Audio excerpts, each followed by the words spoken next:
दोस्तों आपने एनबीएफसी के बहुत से मॉडल सुने होंगे, लेकिन आज मैं आपको एक इंटरेस्टिंग एनबीएफसी के मॉडल के बारे में बताना जा रहा हूं। क्योंकि एनबीएफसी में क्या होता है कि कंपनी पैसा आगे लेंड करती है और उसके ऊपर कंपनी को नेट इंटरेस्ट मार्जिन मिलता है, यानी कि इंटरेस्ट के अंदर उसका फायदा होता है। और वो डायरेक्टली लिंक होता है रिस्क के साथ, कि यानी कि वहां पे रिस्क होता है कि सामने वाली पार्टी पैसा वापस ना करे। लेकिन क्या आपने सोचा है कि एक ऐसा मॉडल भी हो सकता है जहां पे एक एनबीएफसी पैसा देती है और सामने वाली पार्टी जो आप उसको पैसा वापस देगी वो इंडियन रेलवेज है। यानी कि जो इसका रिस्क है एसोसिएटेड पैसे के साथ, किसको पैसा वापस मिलेगा या नहीं मिलेगा, वो जीरो है। यानी कि रिस्क फ्री एक तरीके से लैंडिंग करती है वो कंपनी जिसके बारे में हम आज बात करने वाले हैं। और इस कंपनी का नाम है रेलवे फाइनेंस कॉर्पोरेशन, जिसके बारे में हम आज डिटेल में बात करना चाहते हैं। और इस कंपनी के बिजनेस मॉडल के बारे में हम आपको डिटेल में बताएंगे। हम आपको इसमें इन्वेस्टमेंट करने के प्रोज एंड कॉन्स के बारे में भी बताएंगे। और इसके बाद हम बात करेंगे कंपनी के फाइनेंशियल्स की।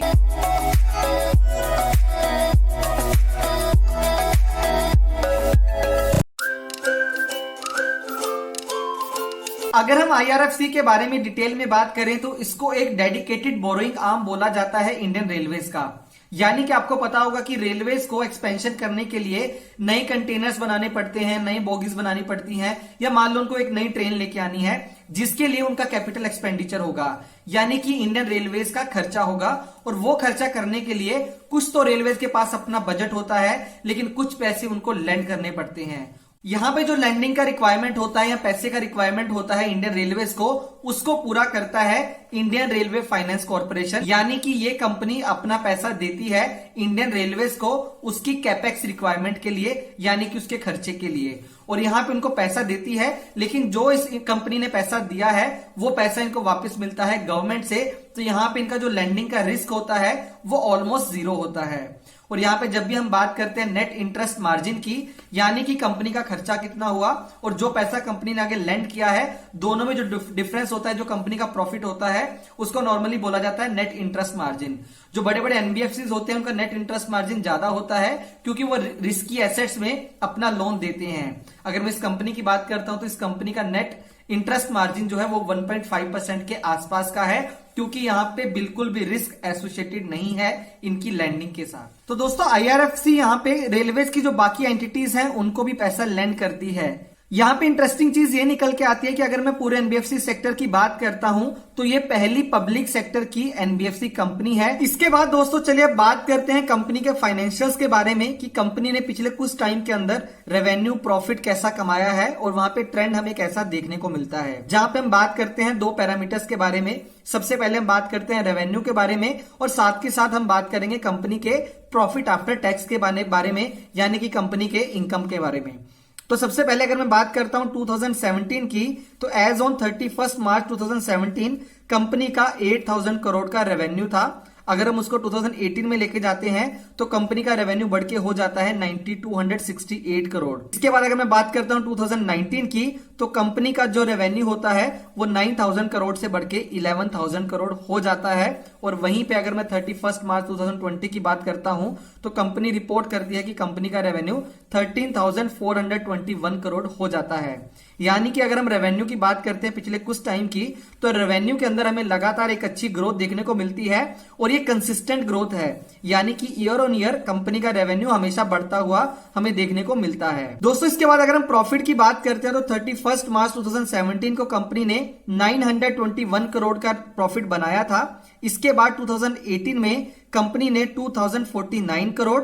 उसके बाद अगर हम बात करते हैं फाइनेंशियल ईयर 19 की, तो कंपनी ने 2,254 करोड़, और 2020 के अंदर कंपनी ने 3,000 करोड़ से ज्यादा का प्रॉफिट बनाया था। यहां से आपको समझ में आएगा कि कंपनी का रेवेन्यू भी लगातार बढ़ा है पिछले कुछ सालों में, और कंपनी का प्रॉफिट भी लगातार बढ़ता हुआ दिखता है हमें।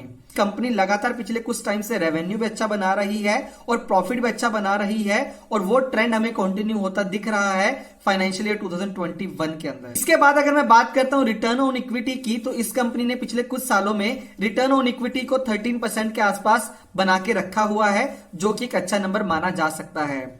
वहीं पे अगर मैं बात करता हूं नेट प्रॉफिट मार्जिन की, तो ये नंबर 25% के आसपास का निकल के आता है। तो जब भी हम एनबीएफसी सेक्टर की बात करते हैं तो एनपीएस बहुत ज्यादा इंपॉर्टेंट हो जाते हैं। तो आप ये भी जानना चाहते होंगे कि इस कंपनी के एनपीएस कितने हैं।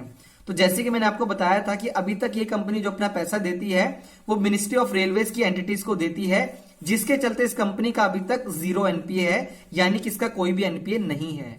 इसके बाद मैं आपको एक और इंटरेस्टिंग नंबर बताता हूं कि अगर मैं पिछले 3 साल की बात करता हूं तो कंपनी के रेवेन्यू के अंदर हमें 15% से ज्यादा का सीएजीआर देखने को मिलता है, और वहीं पे अगर मैं प्रॉफिट की बात करता हूं तो पिछले 3 साल का सीएजीआर ग्रोथ हमें 50% से ज्यादा का देखने को मिलता है।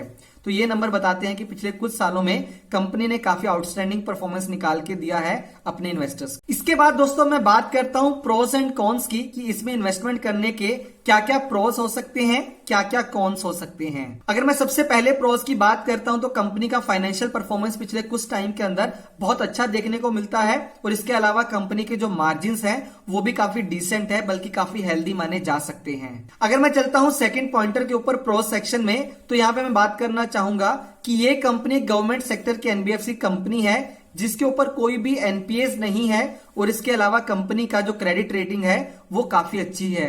अगर हम इन सभी पॉइंट्स को मिला दें तो इसकी वजह से जो कंपनी का कॉस्ट ऑफ कैपिटल हो सकता है वो बहुत कम हो जाता है, यानी कि कंपनी को पैसे रेज करने के लिए बहुत कम पैसे देने पड़ेंगे, बहुत कम खर्चा देना पड़ेगा। यहां पे अगर हम गवर्नमेंट की पॉलिसीज की बात करते हैं तो वहां से तीसरा पॉइंटर निकल के आता है कि आने वाले टाइम में काफी हाई स्पीड कॉरिडोर्स की बात की जा रही है जो आने वाले टाइम में बनेंगे भी, जिसके चलते मिनिस्ट्री ऑफ रेलवेज को काफी ज्यादा फाइनेंसिंग की जरूरत पड़ेगी। तो यहां पे अगर मिनिस्ट्री ऑफ रेलवेज को फाइनेंसिंग की जरूरत पड़ती है आने वाले टाइम में, तो उसका डायरेक्ट फायदा हमें इस कंपनी को होता हुआ दिखेगा। दोस्तों जब बात एक्सपेंशन की हुई है तो यहाँ पे न्यू कॉरिडोर्स तो आने ही वाले हैं, इसके अलावा जो एग्जिस्टिंग रेलवेज के रूट्स हैं वहां पे भी काफी एक्सपेंशन की पॉसिबिलिटीज हमें देखने को मिलती हैं।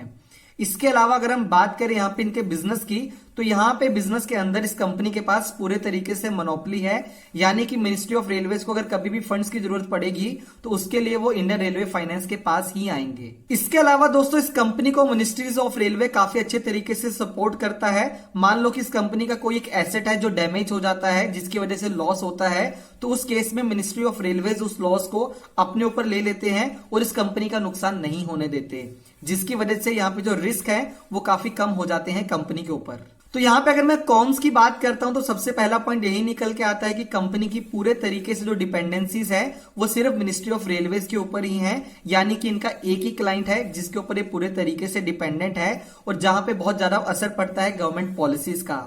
तो आने वाले टाइम अगर कोई भी गवर्नमेंट पॉलिसीज चेंज होती है, वहां पे प्राइवेटाइजेशन होती है, कोई भी ऐसी न्यूज निकल के आती है, उसका हमें नहीं पता कि इस कंपनी के ऊपर कैसा असर पड़ेगा, लेकिन इस कंपनी का पूरा डिपेंडेंसी अपने बिजनेस के लिए मिनिस्ट्रीज ऑफ रेलवेज के ऊपर ही सामने निकल के आता है। दोस्तों सेकंड अगर हम बात करें रिसेंट के टाइम में जब कोविड आया था, तो कोविड के बाद बहुत बुरा असर पड़ा था रेलवेज के ऊपर भी, जैसे कि हर ट्रांसपोर्ट की फैसिलिटीज के ऊपर पड़ा था, जिसकी वजह से वहां पे जो ग्रोथ थी वो एक टाइम के लिए रुक गई थी। तो वहां पे हमें देखना पड़ेगा कि आने वाले टाइम में वहां पे कैसे ग्रोथ आता है, क्योंकि अगर मिनिस्ट्री ऑफ रेलवेज में यानी कि रेलवेज के अंदर ग्रोथ आएगी तो भी इस कंपनीज की अपॉर्चुनिटीज आने वाले दिनों के अंदर बढ़ेंगी, लेकिन वो कैसे बढ़ती है आने वाले टाइम में, और वो पूरा सेक्टर कोविड के बाद कैसे ग्रो करता है, उस टाइम से कैसे एक अच्छे तरीके से बाहर निकल के आता है, वो तो हमें आने वाले टाइम के अंदर ही पता चलेगा। मैं उम्मीद करता हूं कि आपको आज की वीडियो अच्छी लगी होगी। अगर आपको आज की वीडियो अच्छी लगी तो वीडियो को लाइक करें। हम सारी वीडियोस एजुकेशनल पर्पस के लिए लेके आते हैं। हम कहीं पे भी किसी भी स्टॉक को बाय एंड सेल करने का बिल्कुल भी रिकमेंडेशन नहीं देते।